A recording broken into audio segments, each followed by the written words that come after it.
Chris stood behind his desk with a smug expression, placing a small brown envelope in front of me. "Your 20-year severance," he said, smiling broadly. I opened the envelope to find a single 20-cent coin, shining brightly against the stark paper. "That's 20 cents for 20 years, just as per the company rules." I couldn't believe it.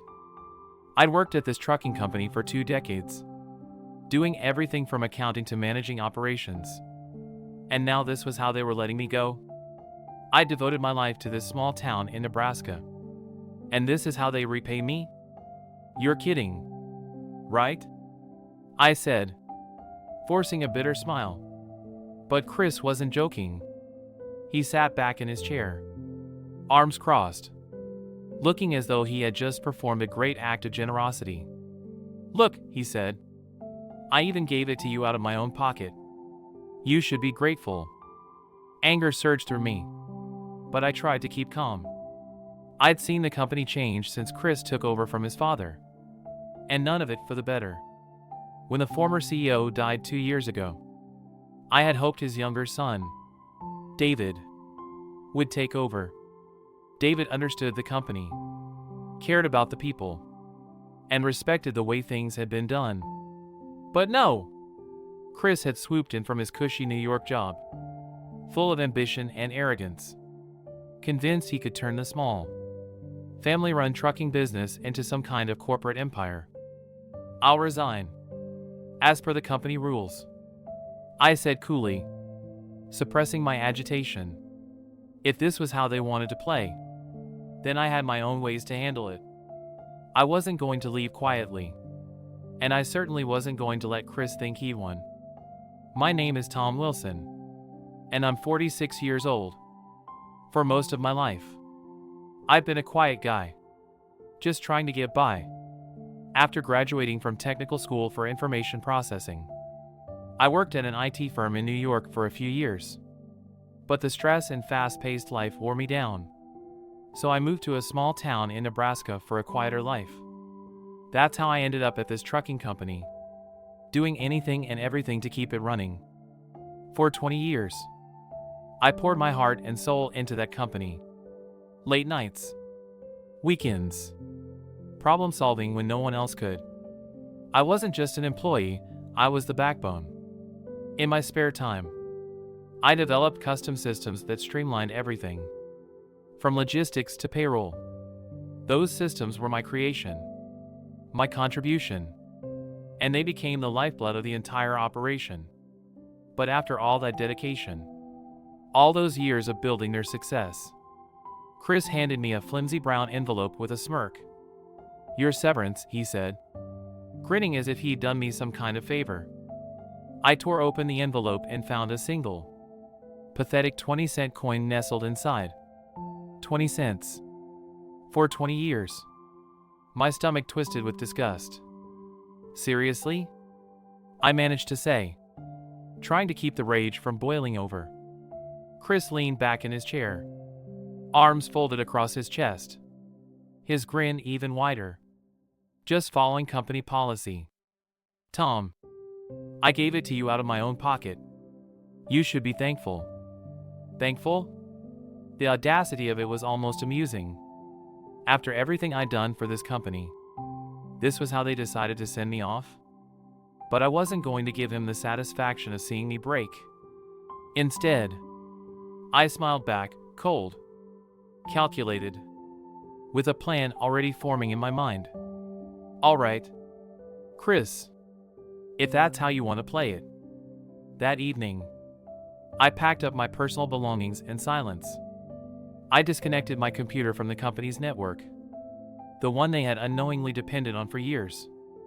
The systems that kept everything running, the operations, the finances, the logistics, were all housed on my personal machine. The irony? They had never once questioned it. They had been so dependent on me that they didn't even realize just how much power I held. I wasn't sabotaging anything. These systems were mine. If they thought they could shove me out without fair compensation, then they weren't going to keep benefiting from my work. I took it all with me. The next morning, I wasn't even out of bed when my phone started ringing. I didn't need to check the caller ID to know who it was. "What the hell did you do?" Chris's voice came through the line, panic seeping into his usually smug tone.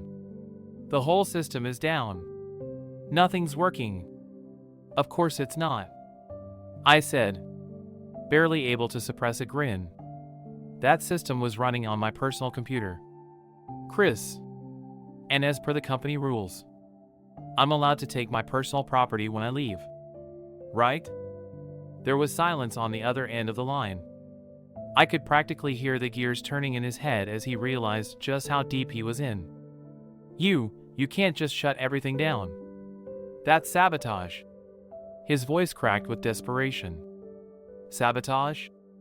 I haven't broken any laws. I simply took my belongings. Just like you took your 20 cents from your pocket to pay my severance. Fair's fair, isn't it?" I could hear the satisfaction in my own voice. And it felt good. He stammered, fumbling for a way out. "Fine. How much do you want to fix it?" I let the silence hang for a moment, letting him squirm on the other end of the line. $2 million should do it." $2 million? Are you insane?" I chuckled softly. "If that's too steep, you'll have to figure it out on your own. Good luck, Chris." I hung up before he could respond, sinking back into my chair with a sense of triumph. It wasn't about the money. It was about reminding him and everyone else that I wasn't just some disposable employee. I was the one who had kept everything running. Without me, they were adrift. For the next few days, I heard through the grapevine that chaos had erupted at the company. The systems I had built were so deeply embedded in their operations that even their IT department was struggling to figure out what I had done. But the truth was simple: I had taken my work with me. And without me, they were helpless. Orders were getting lost. Payroll was delayed.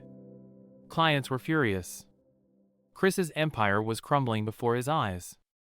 And all he could do was watch. And I watched too. From a distance. With satisfaction.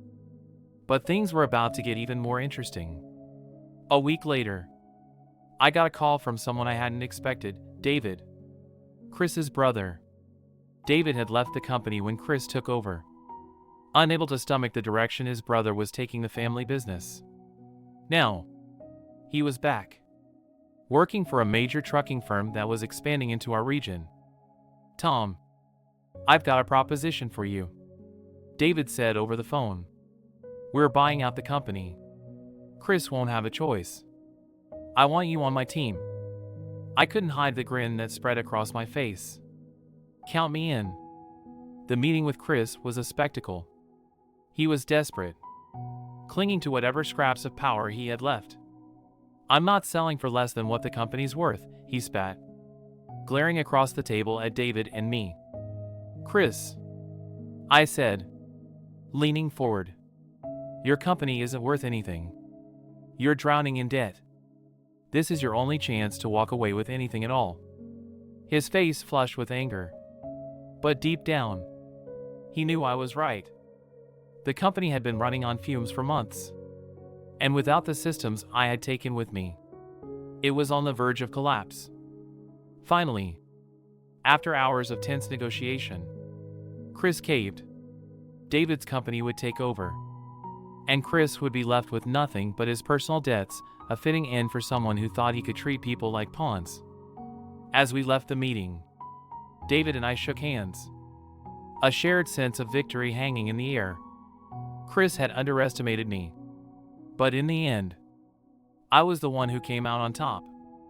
Now, I'm back to doing what I love, working with David at a new company, one that appreciates my skills.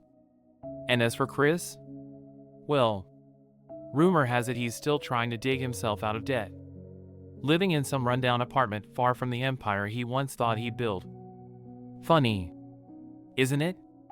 All it took was 20 cents to remind him and everyone else that you never mess with the man who holds the keys to your kingdom. As I stood at the edge of the small Nebraska town, looking out over the open fields, I felt a sense of peace I hadn't felt in years. The weight of 20 years of thankless service had finally lifted from my shoulders. And for the first time in a long time, I could breathe freely. David had taken over the company. And with me by his side, we were already making strides in rebuilding what Chris had nearly destroyed. It wasn't just about the job or the money, it was about the respect and appreciation I'd always deserved but never received. I slipped the 20-cent coin out of my pocket, holding it up to the sunlight. That little piece of metal had been Chris's pathetic attempt to demean me. But in the end, it became my reminder that no one could define my worth but me. With a flick of my wrist, I tossed the coin into the air. It spun for a moment, catching the light, before disappearing into the tall grass below. I smiled to myself as I turned and walked away. It was time to leave the past behind and focus on the future, one where I was finally in control.